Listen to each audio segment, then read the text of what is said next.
Que Dieu soit béni. Nous allons aller donc dans ce message, un grand message qui durera dans plusieurs étapes. Il est un homme dans la gloire. Dans Actes des Apôtres, au premier chapitre, et nous allons lire à partir du verset 6. Actes des Apôtres, premier chapitre, et le verset 6. Alors les apôtres réunis lui demandèrent, « Seigneur, est-ce en ce temps que tu rétabliras le royaume d'Israël? » Il leur répondit, « Ce n'est pas à vous de connaître les temps ou les moments que le Père a fixés de sa propre autorité.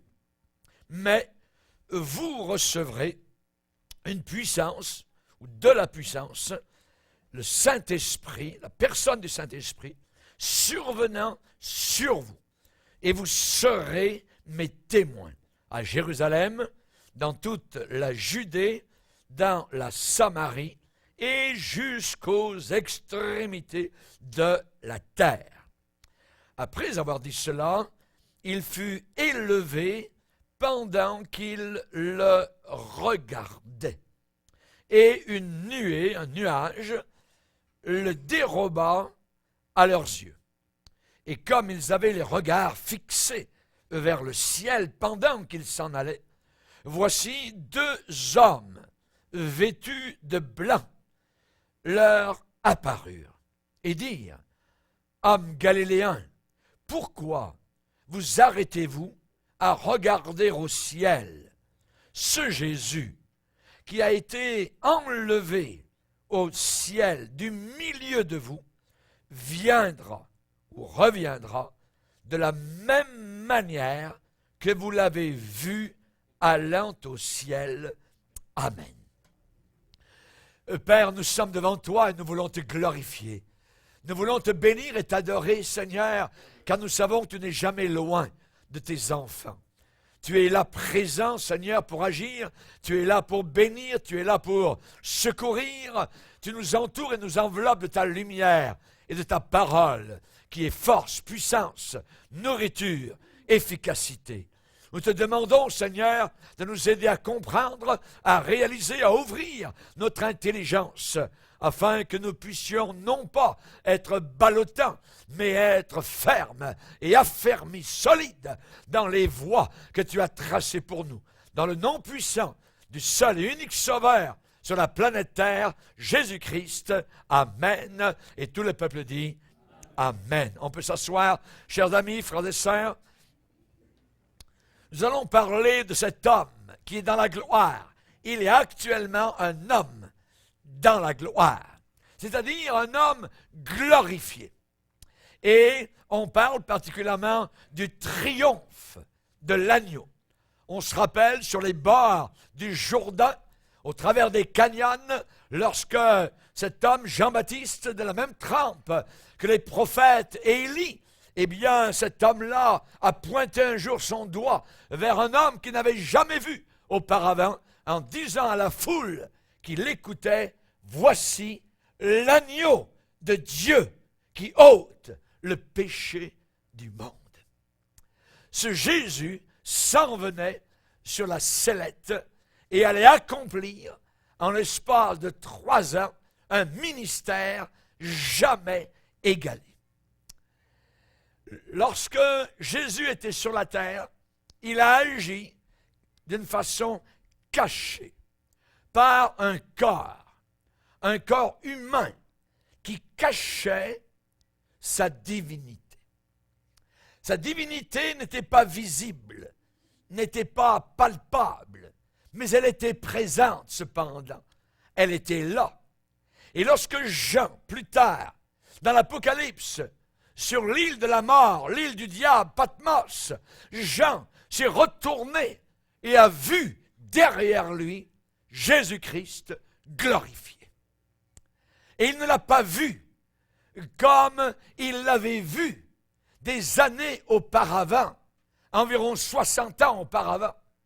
Mais il l'a vu dans sa gloire, dans ce qu'il était présentement, dans ce qu'il est actuellement.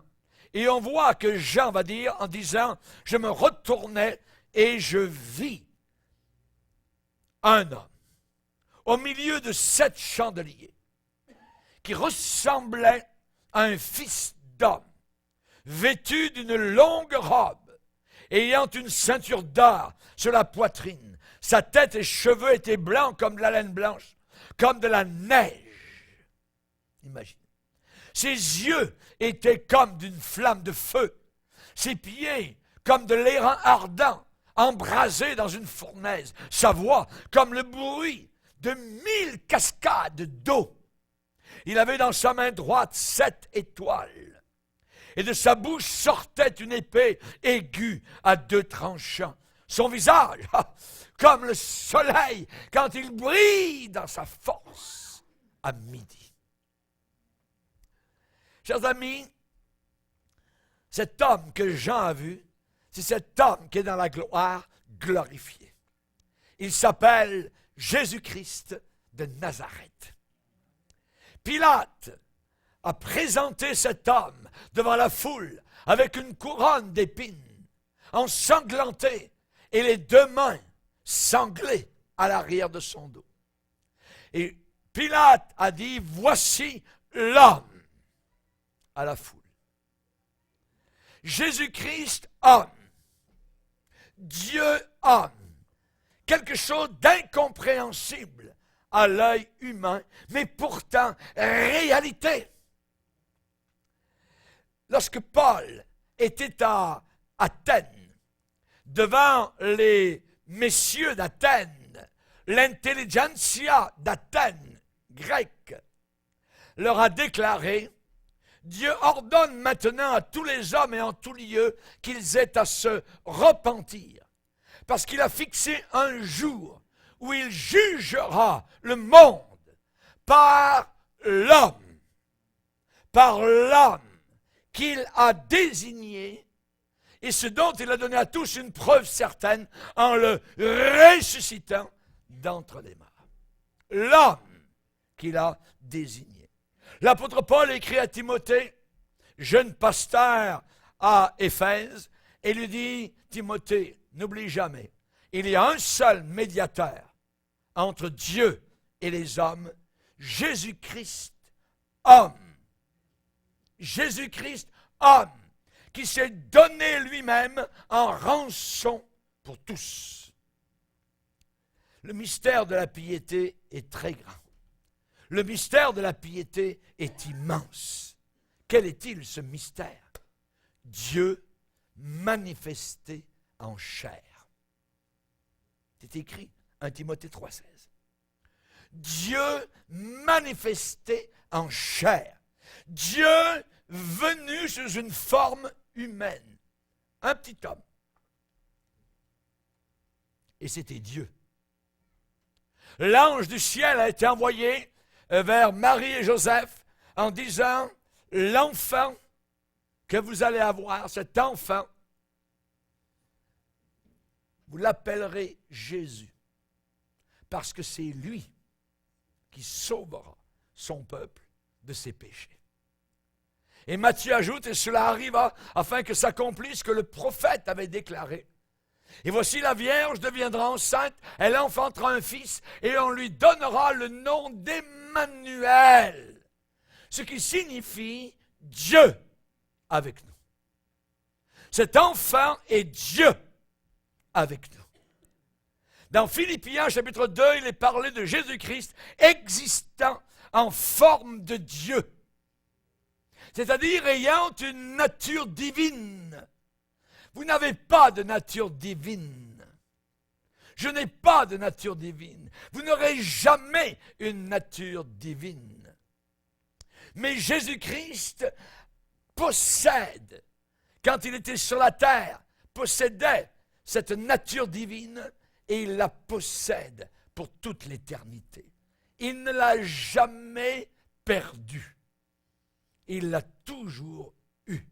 Même quand il était sur la croix du Calvaire. Jésus-Christ, existant en forme de Dieu, n'a pas regardé comme une proie à arracher d'être égal à Dieu. Il est Dieu. Il ne sera jamais en dessous de Dieu. Il ne sera jamais un sous-Dieu, un demi-Dieu, un petit Dieu. Il est Dieu en chair, Jésus-Christ. Dans Colossiens chapitre 2, l'apôtre Paul nous le rappelle en disant « habite en lui, en Jésus-Christ, corporellement », c'est-à-dire dans un corps, toute la plénitude de la divinité. Toute la plénitude de la divinité. Et Apocalypse chapitre 1 et au verset 7, eh bien dans ce verset, on claironne, on tambourine, on annonce le retour triomphant de l'agneau, notre Seigneur Jésus-Christ. Lisez Apocalypse 1, 7. Apocalypse 1, 7. Voici, il vient avec les nuées. Et tout œil le verra, et ceux qui l'ont percé, et toutes les tribus de la terre se lamenteront à cause de lui. Oui, Amen. Je suis l'alpha et l'oméga, dit le Seigneur Dieu, celui qui est, qui était et qui vient, le Tout-Puissant. De qui parle-t-on? De Jésus. Il est le Tout-Puissant. Il est le Seigneur Dieu. Il est l'alpha et l'oméga. Oui, Amen. Cela veut dire, c'est certain. C'est certain. Nous les chrétiens, nous ne vivons pas dans l'à peu près. Nous vivons dans des certitudes. Nous savons. Pierre ajoute à des chrétiens persécutés qui ne savaient peut-être plus où ils en étaient. Et il leur dit, la grâce à laquelle vous êtes attachés est la véritable. La grâce à laquelle vous êtes attachés est la véritable. Aujourd'hui, dans le monde dans lequel nous sommes, nous avons toutes sortes de personnes qui nous racontent qu'ils ont vu des lumières, ont été initiés à des lumières, tout ça. Ils ont aperçu des lumières. Ils marchent dans la lumière. J'aimerais vous dire que le diable est un ange de lumière. Et en réalité, la lumière qui est en vous, pour que vous sachiez si elle est vraie ou fausse, cette lumière vous conduit dans un sentier qui est très étroit vers une croix ensanglantée. Si cette lumière ne vous conduit pas à cet endroit-là, c'est une fausse lumière. Vous savez, les gens qui, oh, je meurs, tout ça, puis, oh, j'ai vu une grande lumière, tout ça. Mon œil, le diable est capable de les aveugler. Et le diable est capable de leur faire raconter des mensonges. N'ayez plus peur de mourir. L'autre jour à l'hôpital, moi je crois ni en Dieu ni en diable, et j'étais sur le point de mourir, et j'ai vu une grande lumière. Les gens croient ça, ils avalent cela, ils gobent cela. Le diable est un ange de lumière. Et il est capable de leur montrer une certaine lumière pour les emmener vers les ténèbres pour l'éternité. Je répète, toute lumière que vous avez vue, quoi que ce soit, si cette lumière ne vous conduit pas dans le sentier qui mène vers les gouttes de sang qui ont coulé à la croix de Calvaire, c'est une fausse lumière. C'est une fausse lumière. N'oubliez pas que le Satan est rusé. Il est rusé, très rusé. Le Seigneur parle et il dit dans ce verset 8, « Je suis l'alpha et l'oméga, celui qui est, qui était et qui vient, le Tout-Puissant. » The Almighty. Êtes-vous prêts pour le retour triomphant de Jésus-Christ? Alléluia! Merci Seigneur. Il y avait un touriste un jour qui visitait, explorait la région du lac Côme, en Suisse, ou au nord de l'Italie, l'Italie du Nord. Et ce touriste est arrivé, est tombé sur un château magnifique, la Villa Asconiti. Et cet homme-là s'est senti assez courageux, brave. Il a poussé, il a ouvert la porte, le portail de fer qui a grincé, et il est entré à l'intérieur de la belle propriété. Il voulait voir. Et à son plus grand émerveillement, tout était si beau à l'intérieur. Il a regardé les fleurs qui formaient un arc-en-ciel de couleurs si variées, si harmonieuses. Les massifs d'arbustes, ici et là, étaient d'un vert luxuriant, magnifiquement émondés à la précision. Et là-bas, sur le côté, ce touriste a remarqué un jardinier qui travaillait à genoux, les deux genoux dans la terre. Il taillait quasiment presque chaque tige d'herbe avec un grand soin.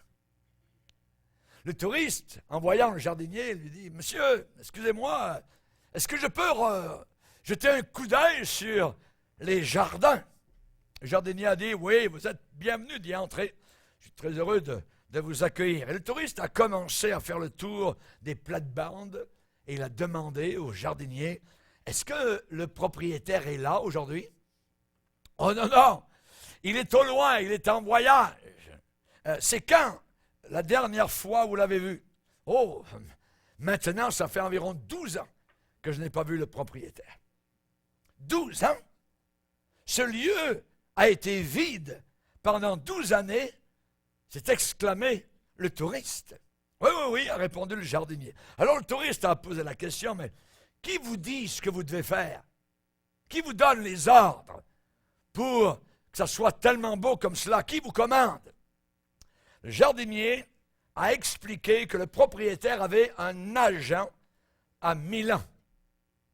Est-ce qu'il vous arrive de le voir? A demandé le touriste. Le jardinier a dit, continue à tailler, à cisailler, tout ça, à émonder. Il a répondu, jamais. Je ne le vois jamais. Il envoie seulement ses instructions. Le touriste n'en croyait pas ses oreilles. Mais vous avez fait en sorte que les choses sont tellement belles, tellement merveilleuses, harmonieuses. Il semblerait que vous attendez le gérant et le propriétaire pour demain. Et le jardinier a dit, monsieur, il se pourrait qu'il revienne aujourd'hui. J'attends son arrivée à n'importe quel moment, peut-être aujourd'hui. Chaque enfant de Dieu devrait vivre de cette façon. Pas comme si Jésus allait revenir dans l'avenir, longtemps, mais comme s'il allait revenir aujourd'hui, avant même la fin de la journée. Ça va changer un paquet d'affaires. Un paquet d'affaires. Jésus a dit, veillez donc, puisque vous ne savez pas quel jour votre Seigneur viendra. Tenez-vous prêts. Tenez-vous prêts, car il viendra à l'heure où vous n'y penserez pas. À l'heure où vous n'y penserez pas. On va lire en passant dans Marc 13. Marc 13. Matthieu, Marc, chapitre 13, verset 32. Pour ce qui est du jour ou de l'heure, personne ne le sait. Ni les anges dans le ciel, ni le Fils, mais le Père seul. Prenez garde, veillez et priez, car vous ne savez quand ce temps viendra. Il en sera comme d'un homme qui, partant pour un voyage, laisse sa maison, remet l'autorité à ses serviteurs, indique à chacun sa tâche et ordonne au portier de veiller. Veillez donc, car vous ne savez quand viendra le maître de la maison, ou le soir, ou au milieu de la nuit, ou au chant du coq, ou le matin. Craignez qu'il ne vous trouve endormi à son arrivée soudaine. Ce que je vous dis, je le dis à tous, veillez, veillez. Quelqu'un a dit, nous devrions vivre comme si Jésus-Christ était mort hier, s'il était ressuscité ce matin et s'il allait revenir cet après-midi. Amen. Jésus peut revenir à n'importe quel moment et il va revenir en chair et en os que vous pourrez toucher. Alléluia. J'aurais aimé vivre, moi, au temps de Jésus. Et vous? Amen. Le suivre, l'écouter, s'asseoir à ses pieds. J'aurais aimé vivre au temps de Jésus, le voir dans son humanité, lorsqu'il marchait sur les rivages rocailleux de la Galilée, sur les rives du Jourdain, quand il a été baptisé par Jean-Baptiste. Quel spectacle! Quand la colombe est venue, quand la voix du Père s'est fait entendre au-dessus de ses épaules. J'aurais aimé être là quand Jésus marchait sur les collines poussiéreuses de la Judée. Mais la Bible dit, lui que vous aimez sans l'avoir vu. Lui que vous aimez sans l'avoir vu. Je n'ai jamais vu Jésus, pas une seule fois. Et je l'aime depuis plus de 40 ans. C'est merveilleux. Mais j'ai hâte, parce que je sais qu'un jour, je le verrai, et non pas les yeux d'un autre. Je le verrai. Hallelujah. Gloire au Seigneur. Tu le verras. Imaginez comment ça a dû être formidable. Formidable de le voir appeler Lazare en dehors de sa tombe. Quand Jésus était là dans le cimetière à Béthanie et qu'il a dit aux gens, roule la pierre. Lazare sort. Et le mort qui sort sous vos yeux. J'aurais aimé être là. Quel privilège de voir Jésus-Christ au mariage de Cana, en train de changer de l'eau cristalline et pétillante en vin. Mes amis. Il y a des gens ici-bas sur la terre qui ne veulent jamais boire de vin.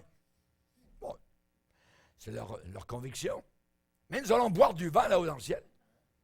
Avec Jésus. Jésus a parlé d'un vin nouveau que nous boirons là-haut dans la gloire éternelle. Merci Seigneur.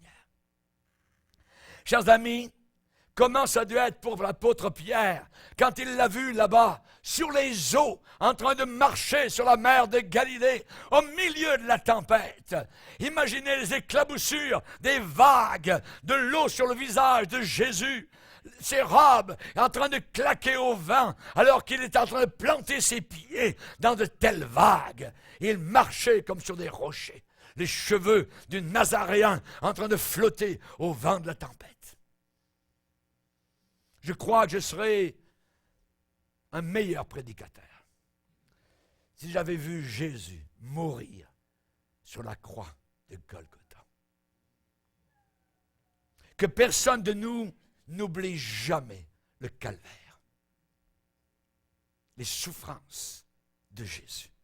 Pouvez-vous imaginer un instant ce que ça aurait été si nous avions vu le Seigneur Jésus-Christ faire éclater, casser, pulvériser les barreaux de la mort et sortir de son tombeau? Imaginez. Mais, même si aucun de nous n'était là présent, quand ces choses sont arrivées, j'aimerais vous dire et vous promettre que chaque enfant de Dieu a quelque chose de magnifique à s'attendre. Le retour triomphant de Jésus. La Bible dit, tout œil le verra. Tout œil verra lui. Lisez avec moi Apocalypse 1, 8. 7. 1, 7. Voici, il vient avec les nuées et tout œil le verra. Vous allez le voir. Que vous soyez sauvés ou non sauvés. Que vous soyez sauvés ou perdus. Que vous soyez sauvés ou damnés, vous allez voir Jésus-Christ. Même ceux qui l'ont crucifié vont le revoir. Tout genou va fléchir devant lui quand il va revenir avec gloire et puissance. Toutes les tribus de la terre, les 5 continents du monde vont pleurer quand ils vont le voir là-haut revenir avec les nuées du ciel. Jean a dit, nous l'avons connu, Jésus, d'une manière, mais maintenant nous ne le connaissons plus de cette manière. Paul, l'apôtre, a dit, nous ne le connaissons plus selon la chair. Maintenant, il est dans sa gloire. Il est le Fils de Dieu. Il est le lampadaire de l'éternité. La lumière du ciel. C'est lui, de lui seul, va émaner toute la lumière qui ne manquera jamais pour toute l'éternité.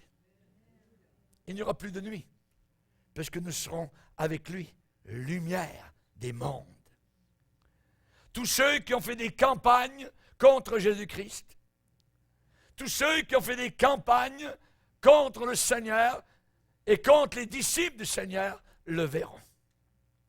Tous ceux qui ont cru dans l'avortement verront Jésus-Christ. Tous ceux qui ont aimé la pornographie, les dragues, vont fléchir le genou devant Jésus-Christ. Tout genou, T-O-U-T, tout genou fléchira. À lui viendront pour être confondus tous ceux qui étaient irrités contre lui. Tous ceux qui ont passé des lois de mariage pour tous, cette idiotie sophistiquée, vont fléchir les genoux devant Jésus-Christ. Tout genou fléchira. Tous, les rachetés et les non rachetés, le verront. Les athées vont trembler. La Bible dit, l'insensé dit en son cœur, il n'y a pas de Dieu. Ça n'existe pas.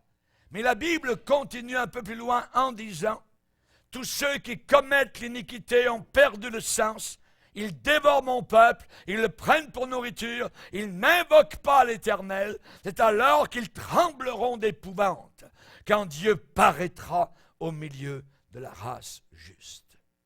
Ils vont trembler d'épouvante. Regardez-les aujourd'hui, avec leur assurance, avec leur, conseils, avec leurs paroles, avec leur philosophie, Dieu ceci, Dieu cela, blablabla. Ils vont trembler comme une feuille d'automne devant le Seigneur de gloire quand il reviendra. Nous ne le verrons pas tel qu'il était. Nous le verrons comme il est maintenant. Avec le voile ôté, nous le verrons dans toute sa gloire.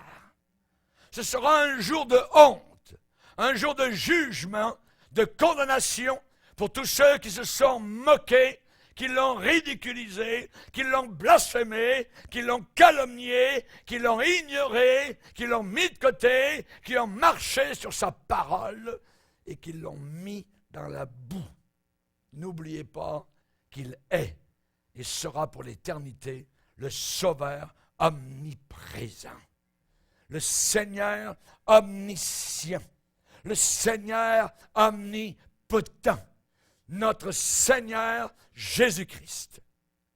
Dans ma bibliothèque, j'ai des milliers de livres chrétiens. Mais tous ces livres sont tous écrits avec 26 lettres. Regardez comment Jésus-Christ est décrit.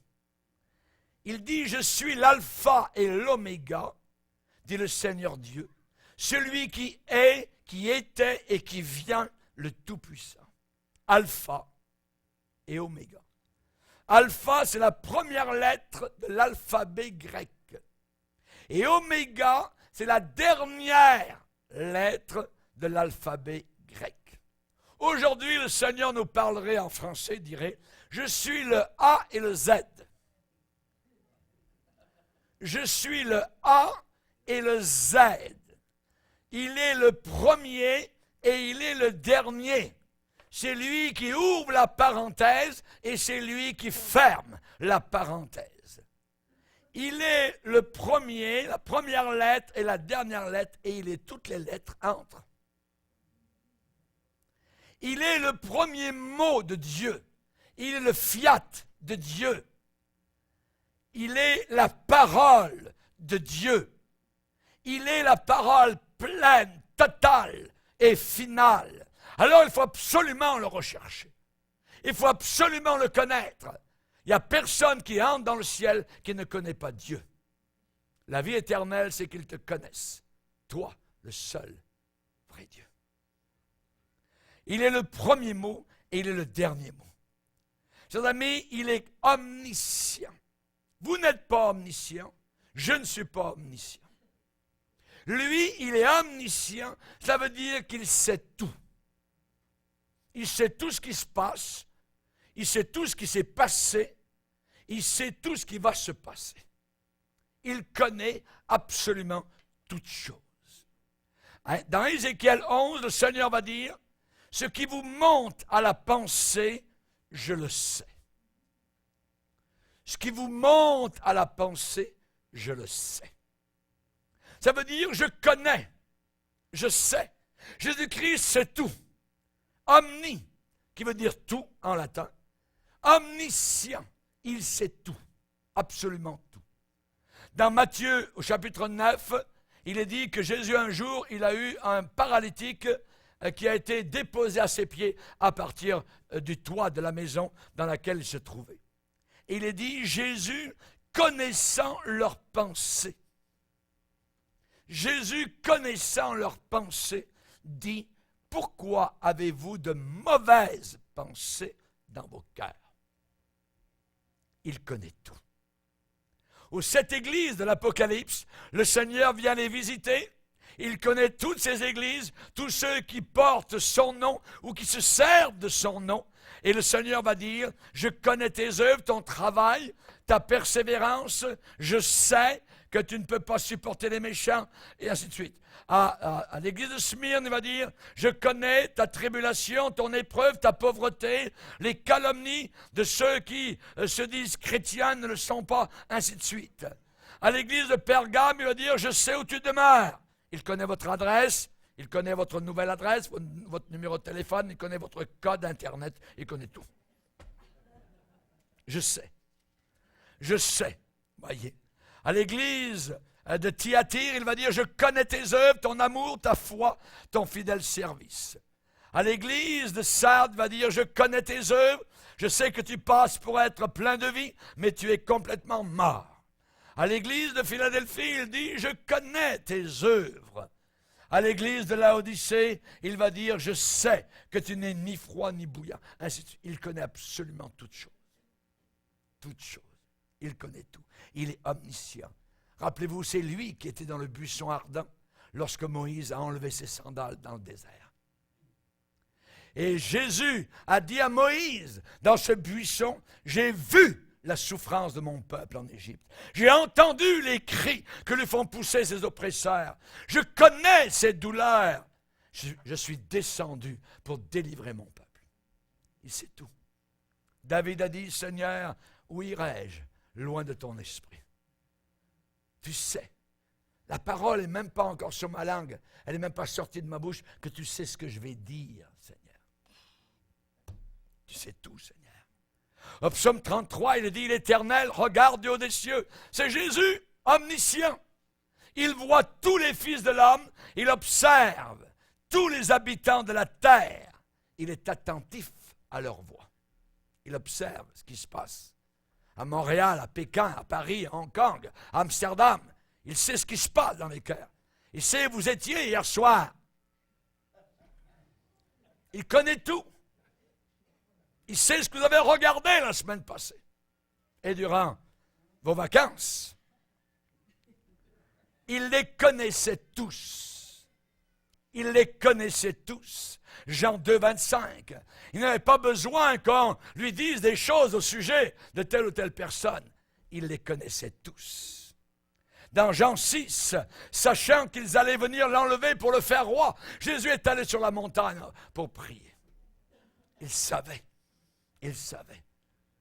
On a, dans Jean chapitre 13, Jésus savait que son temps était arrivé et il va déclarer en disant, avant la fête de la Pâque, Jésus, sachant que son heure était venue de passer de ce monde au Père, Et ayant aimé les siens qui étaient dans le monde, mit le comble à son amour pour eux. Jésus savait que le Père avait remis toutes choses entre ses mains. Jésus savait qu'il était venu de Dieu et qu'il retournait à Dieu. Il savait absolument toutes choses. Mais il est aussi omniprésent, cela veut dire qu'il est présent partout. Jésus, il est présent partout. Il est le commencement et la fin. Nous l'avons lu dans Apocalypse 1:8. Le commencement et la fin. Je suis l'alpha et l'oméga, dit le Seigneur Dieu, celui qui est, qui était et qui vient, le Tout-Puissant. Vous avez déjà vu un serre-livre? Vous avez des livres. D'un côté, vous serrez vos livres par une sorte de bébelle, voyez, et de l'autre côté aussi. Jésus, il est le serre-livre. Il est le serre-livre de toute l'éternité. C'est celui qui amène toutes choses à l'existence. Lorsque Jésus a créé le monde, il était là dans Genèse. Le premier matin de la terre, il était là. C'est lui qui l'a créé, qui a commencé à faire tourner cette boule de 44 000 kilomètres de circonférence. C'est lui. Au commencement, Dieu créa les cieux et la terre. C'est lui. Certaines personnes ont dit, où est-ce qu'on voit Jésus pour la première fois dans la Bible? Première page, premier chapitre, premier verset, c'est lui. Au commencement, Dieu créa. Paul va dire dans Colossiens chapitre 2, tout a été créé par lui, en parlant de Jésus, et pour lui. Vous avez été créés pour Jésus-Christ et par Jésus-Christ. Que Dieu soit béni. Il est le début, le commencement. Au commencement, va dire Jean, au commencement était la parole. Toutes choses ont été faites par elle. Et la parole, un jour, est devenue chair. Le bébé qui est né de Marie était Dieu le Créateur. Alléluia. Incompréhensible. Quelle histoire. Je la répète depuis plus de 40 ans et à chaque fois, elle m'étonne. Je suis ému par cette vérité formidable, gigantesque, titanesque. Et la Bible dit, celui qui a commencé en vous cette bonne œuvre, la rendra parfaite pour le jour de sa gloire. C'est lui qui a commencé. C'est lui qui a commencé. Je me rappelle quand le Saint-Esprit a commencé à bouger, à m'émouvoir, à me bouleverser. C'est lui qui a commencé. Jusqu'au jour où l'éclosion de lumière s'est faite sur ma vie entière. Alléluia. À lui soit la gloire. Au commencement était la parole. La parole était avec Dieu. Et la parole était Dieu. Et la parole a été faite chair. Elle a habité parmi nous. Il est venu, le Dieu homme. Alléluia. Il pouvait marcher sur les eaux, il pouvait ressusciter les morts, mais il pouvait avoir soif, il avait besoin de dormir, il pouvait être fatigué. L'humanité côtoyant la divinité. Une seule fois sur la planète Terre, cela est arrivé dans la personne de Jésus-Christ. Merci Seigneur. Cet amour qu'il nous donne maintenant ne consiste pas en ce que nous l'avons aimé, mais en ce que lui nous a aimé le premier. C'est lui qui a commencé le travail. Ce n'est pas toi qui as commencé le travail. Et c'est lui qui amènera toutes choses à une fin. C'est de lui, par lui et pour lui que sont toutes choses. À lui soit la gloire dans tous les siècles. Amen, va dire l'apôtre Paul au Romains chapitre 11. Pierre va dire, le Dieu de toute grâce qui vous a appelé en Jésus-Christ à sa gloire éternelle, après que vous aurez souffert. Premièrement, vous souffrez sur la terre, après que vous aurez souffert, après la souffrance. Il vous perfectionnera lui-même, il vous affermira, il vous fortifiera, il vous rendra inébranlable. Il vous affermira aujourd'hui? Non, jusqu'à la fin. Jusqu'à la fin, il vous rendra ferme. Merci Seigneur. Celui qui a parlé celui qui a déclaré, celui qui a dit des mots pour que tout arrive à l'existence, sera aussi celui qui amènera toutes choses à une consommation, à un aboutissement, à une terminaison, à une fin, à un achèvement, à un dénouement, que dis-je, à un couronnement. Alléluia! Alléluia! Je suis l'alpha et l'oméga. Je suis le commencement, mais je suis aussi la fin. Merci Seigneur de ce qu'il y aura une fin à votre difficulté. Il est aussi non seulement omniprésent, omniscient, mais il est omnipotent. C'est un potentat. Il a tous les pouvoirs entre les mains. Il est appelé dans la Bible le Tout-Puissant. Le Tout-Puissant. Je suis le Tout-Puissant. Apocalypse 1:8. Je suis l'alpha et l'oméga, dit le Seigneur Dieu, celui qui est, qui était et qui vient, le Tout-Puissant. Jésus est le Tout-Puissant. Ce terme est aussi utilisé pour décrire le Père.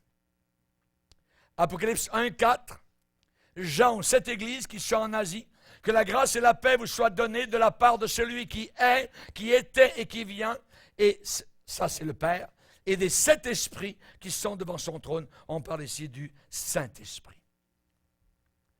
Jésus a les mêmes titres, les mêmes attributs que le Père. Il n'est pas en dessous, il est à la même hauteur. Il n'est pas considéré comme une proie à arracher, d'être égal à Dieu. Il est Dieu. Il est le Créateur. Dans sa filialité avec le Père. Il est le Tout-Puissant. Ça veut dire qu'il peut tout. Il est omnipotent. Il peut arrêter la terre pour que Josué, son serviteur, gagne une bataille contre les ennemis. Il est capable de faire reculer le soleil pour démontrer au roi Ézéchias que c'est lui qui va le guérir. Alléluia. L'omnipotence veut dire l'autorité absolue, la domination totale, la souveraineté complète, la suprématie toute puissante. Donc Jésus reçoit la même appellation que Dieu le Père. Au verset 4, le Tout-Puissant, c'est Dieu comme Père. Et au verset 8, le Tout-Puissant, c'est Dieu comme le Fils, étant Jésus-Christ. Que signifie le Tout-Puissant au verset 8? Eh bien, ça signifie que Jésus-Christ est Tout-Puissant. Jésus-Christ est Tout-Puissant. N'oubliez pas qu'au premier matin de l'aube de la création du monde, il était là. Au commencement, Dieu créa. C'est qui ça? C'est le Père? Non, c'est le Fils. Tout a été créé par lui et pour lui. Colossiens chapitre 2. Il est tout-puissant. Vous savez, on ne lève pas simplement notre chapeau devant Jésus. Non, non, non, non. On n'admire pas simplement Jésus. On ne vénère pas simplement Jésus comme s'il était un petit Dieu. Que faisons-nous?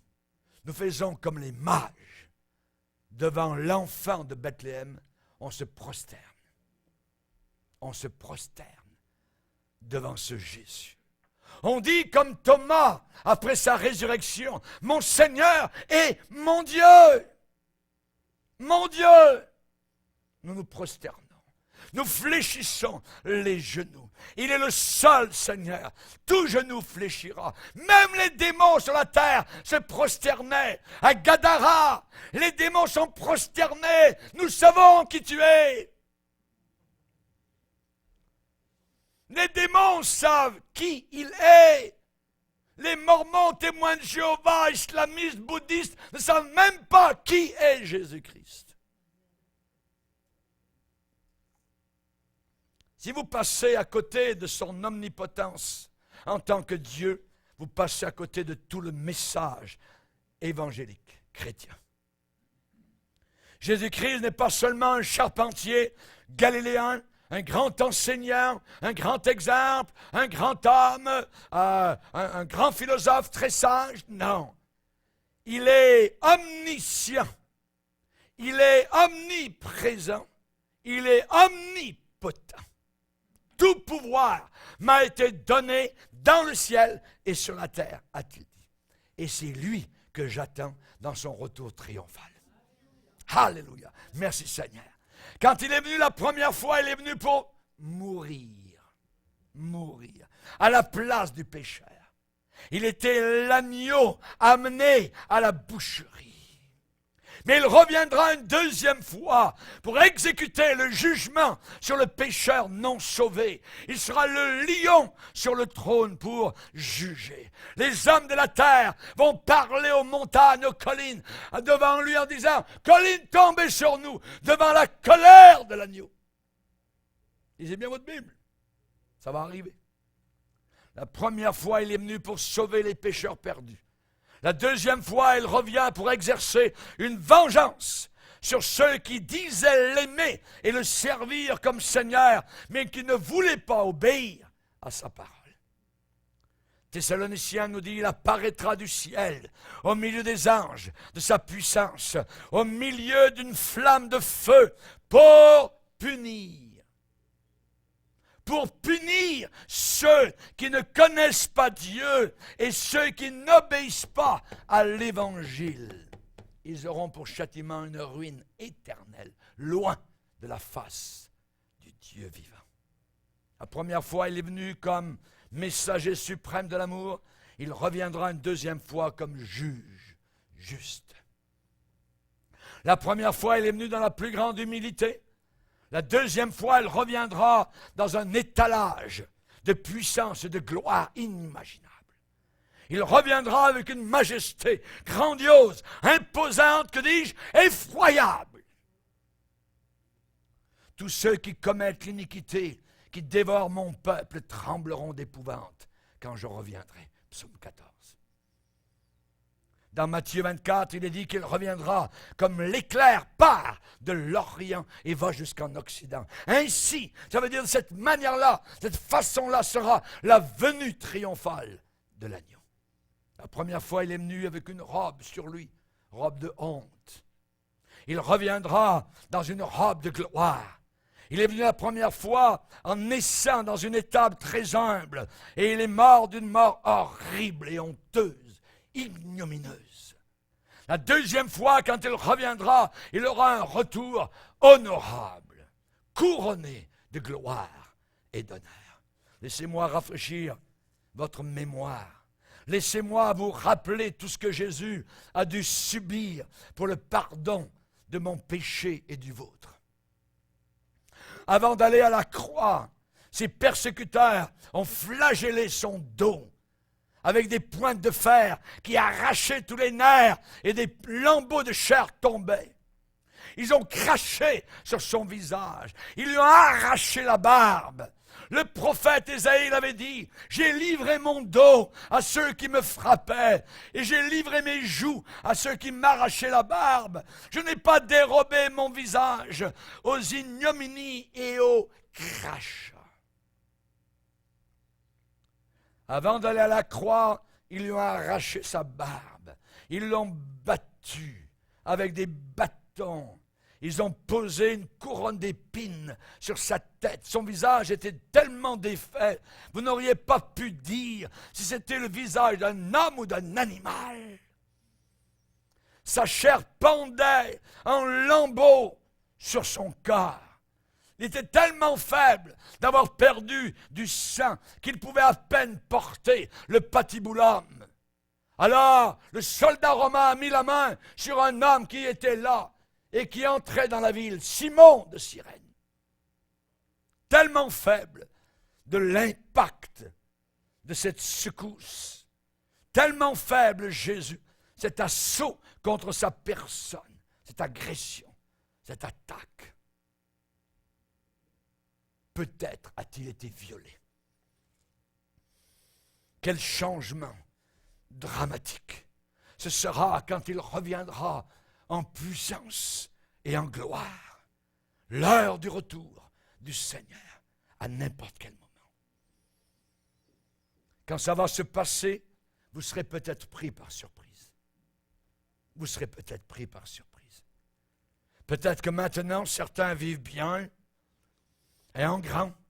Peut-être que vous avez oublié les souffrances de Jésus, le Sauveur du monde. Peut-être que maintenant, vous prenez même le nom du Seigneur en blasphème.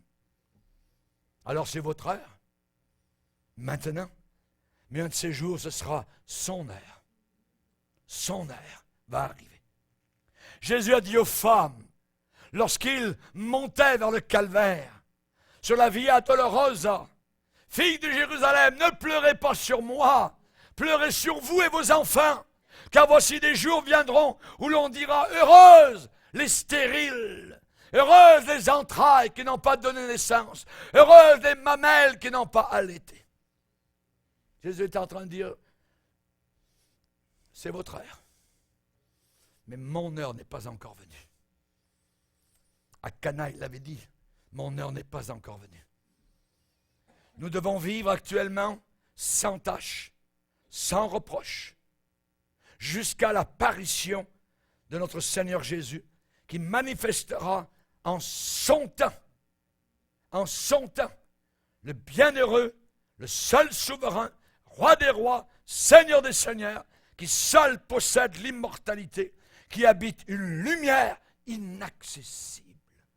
Quel jour ce sera. Lorsque Jean a écrit, il a dit au début du livre, moi Jean, votre frère, qui est part avec vous à la tribulation, au royaume, à la persévérance en Jésus.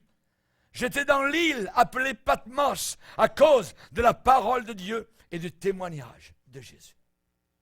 J'étais emprisonné parce que j'avais témoigné, parce que je ne veux pas me dessaisir de mon témoignage.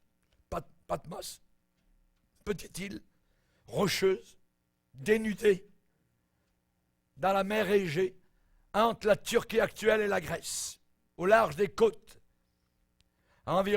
Cette île a environ 16 km de long et 10 km de large. Quand Jean l'apôtre a été envoyé sur un bateau de la marine romaine, sur cette île-là, il avait 90 ans. Cette île était considérée l'île du diable, l'Alcatraz. Les prisonniers romains étaient envoyés là pour le reste de leur jour, jusqu'à ce qu'ils y meurent en exil.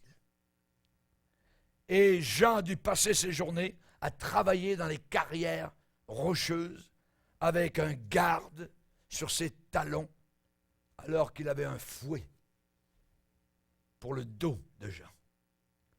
De quelle manière Jean considérait-il son exil? Il dit, j'ai part avec vous à la tribulation, au royaume et à la persévérance. Jean a dit qu'il était notre frère dans l'épreuve. Notre frère dans l'épreuve, dans la difficulté, dans la tribulation. Pensez-vous, ou avez-vous déjà pensé, ou avez-vous déjà cru que si vous étiez un bon chrétien, vous n'auriez pas de souffrance? J'aimerais vous dire et vous décevoir, ça n'existe pas. Ça n'existe pas. Y a-t-il eu un chrétien si rempli que Jean l'apôtre? Et il dit, votre frère, j'ai part avec vous à la tribulation, au royaume, à la persévérance. J'étais dans l'île des morts. J'étais dans l'île du diable, à Patmos. Beaucoup pensent que leur vie avec Jésus, ça va être un bol de cerises. Ça va être merveilleux, merveilleux, merveilleux, sans aucune lutte, sans aucun combat. Aucun combat. Lorsqu'ils deviennent chrétiens. On apprend ça, on a des faux pasteurs qui enseignent ça dans certaines églises. La vérité, c'est que Jésus-Christ n'est pas venu pour nous sortir continuellement en dehors du trouble. Mais il est venu pour descendre avec nous dans le trouble. Dans le trouble. Il était avec Daniel dans la fosse aux lions. Il était avec les 3 Hébreux dans la fournaise ardente. Il était avec Joseph dans sa prison égyptienne. Jean ne parlait pas ici de la grande tribulation quand il a dit « J'ai part avec vous à la tribulation ». Non, non, non, non. Pas du tout. Il parlait des épreuves dont a parlé Jésus. Jésus a dit « Vous aurez des tribulations dans le monde ». Ça veut dire des épreuves, des difficultés, des souffrances, des injustices. Vous allez subir tout ça. C'est normal. Tous ceux qui veulent vivre pieusement en Jésus seront persécutés. C'est le normal. Et à ce sujet-là, c'est pas oui, mais ou si. Non, non, non, non. Non. Ça va être le normal. Si vous vivez pour Jésus, vous allez vivre dans les épreuves. C'est certain. C'est certain. Mais Jésus a dit, heureux serez-vous lorsqu'on vous persécutera, qu'on dira de vous toutes sortes de mal, à cause de moi. À cause de moi, votre récompense est grande dans le ciel. Est grande dans le ciel. Nous allons voir cela durant la semaine de jeûne et prière, les récompenses. Plus nous approchons de la deuxième venue, plus intenses seront les persécutions.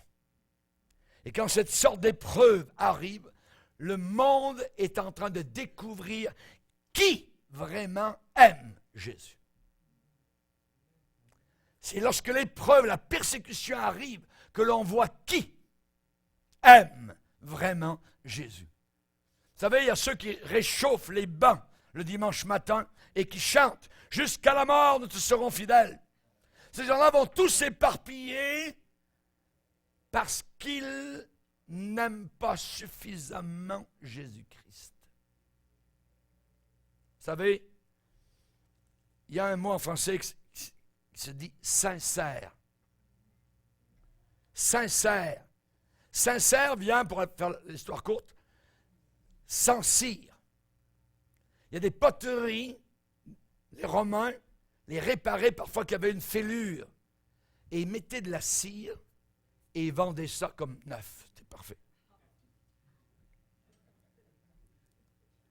Mais il suffisait qu'un bon rayon de soleil, chaud, très chaud, brûlant, tape sur la poterie, tchouk, la cire fondait. Et on voyait la fêlure. Et votre fêlure va être visible quand l'épreuve forte, lorsque la chaleur intense, lorsque la fournaise sera chauffée, s'il y a fêlure, elle va être visible parce que votre cire va fondre. Il faut que nous soyons sans cire, c'est-à-dire sincères, loyales, aimer Jésus-Christ, vraie, forte. Et il a vu Jésus dans toute sa gloire. Il a pu le décrire. Et nous verrons la description dimanche prochain. Baissons nos têtes.